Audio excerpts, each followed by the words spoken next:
Welcome to the Mentally Whole podcast. I am your host, Lauren Green.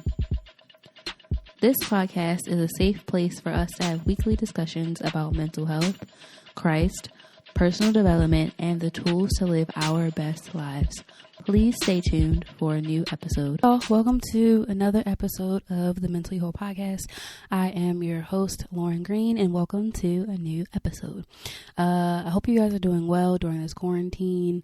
I am doing great. I will probably practice some self-care later and just get out the house and take a drive. I haven't really been out the house unless it was to go to the grocery store or drop off food to my grandma's house. So I think it's good for me just to get out the house today, even though it's rainy outside, but just to get out the house. Don't forget to subscribe, share, and rate the podcast. And don't forget to subscribe to the mailing list to stay up to date with the podcast, right? So if you haven't listened to the last episode, which was Therapy 101, go back and listen to that because this episode is a continuation of that. So in this episode, we are going to focus on how to find a therapist, right? And we're just going to dive right in today. So the first thing that is important to note about finding a therapist is that finding a good therapist that you match with and you feel like is a good fit is very much like dating, right? Because sometimes you have to shop around for a therapist that you actually like, right? You might find a therapist that you don't vibe with. You might find a therapist that does not have similar views than you. You might find a therapist that you just don't have any compatibility with. And it's very important that you find a therapist that you match well with, right? Because the basis of counseling is the counseling relationship, right? There's so much emphasis in counseling with the counseling relationship, right? If the therapist and client don't have a good relationship or good rapport, it's going to be a struggle, right? For the client, for the therapist to help the client and for the client to make any progress if there isn't good rapport between the two. That's the first thing I wanted to tell y'all. So the next thing is when you're researching and searching for a therapist, make a list of the things you want in a therapist. Like, do you want a male? Do you want a female therapist? Do you want an African American therapist? Do you want a Caucasian therapist? Do you want an Asian therapist? Do you want a therapist that has a specific background or specific experience, right? Like, do you want a therapist that has experience with trauma? Do you want a therapist that has experience in family situations? Like, write down, the qualities and different things you're looking for in a therapist when you start searching for one. Another important thing, this is something that I did not do, but I did do something else on this list that I'm about to give you, but shop around.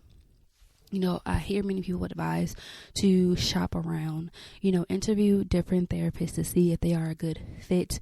And, when you're in those initial sessions, don't be afraid to ask questions, right? Don't be afraid to be like, hey, where did you go to school? Or, what's something that you've learned being a therapist? Don't be afraid to ask questions. And I saw a show, it was called Cherish the Day on OWN.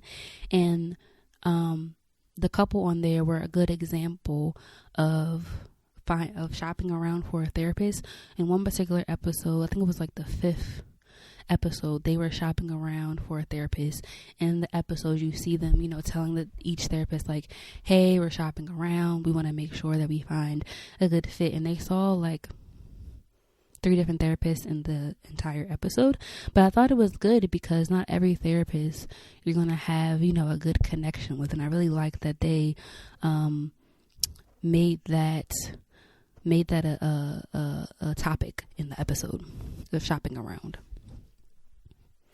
The next thing is ask your family and friends for recommendations for a therapist, right? So that's what I did.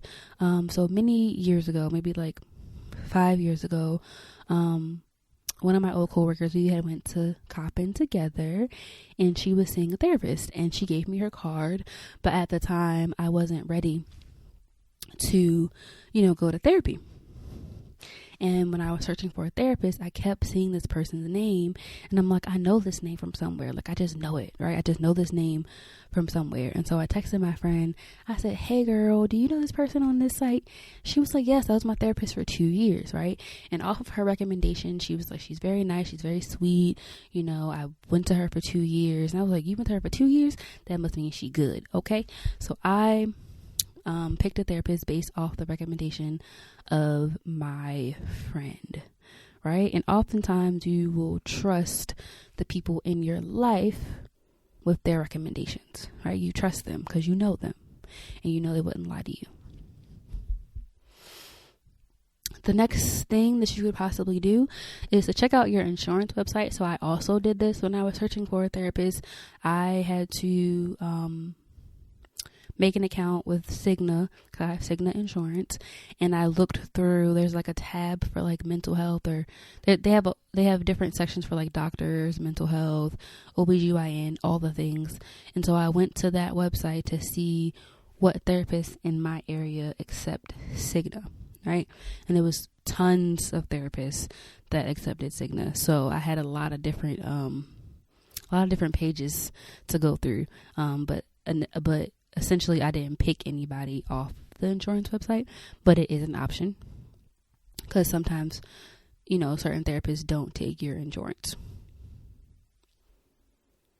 Also, check out other sites like psychologytoday.com and therapyforblackgirls.com. The cool thing about Psychology Today is that you can change like the filter, so you can change how close you want your therapist to be to you, like as in miles. You can check if you want a male or a female. You can check, you know, with different areas that they've worked in. You can check that off as well.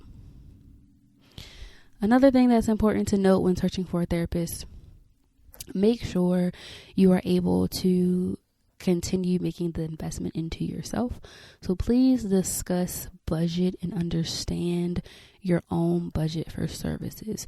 This is important because sometimes therapists do not take insurance, right? And if they do not take insurance, they might have a sliding scale, which means they'll work with you to pay for each session, or they will charge you whatever rate they have for sessions. Also understand, you know, if you have insurance, understand what your payment would be with your insurance, right? So when I was going to therapy, I was paying $25 each session, right? And that, you know, each session could be, you know, I was going every week, so that was $25 every week. Right? So that's $100 a month. And then I was going every other week, so that's like $50 a month. So just understand your budget and what you can afford. And please, you know, make that known to your therapist as well. So that's all the tips I have for finding a therapist. I hope this will help you guys in your journey to finding a therapist. I hope you guys have a great week, and this has been another episode of the Mentally Whole Podcast.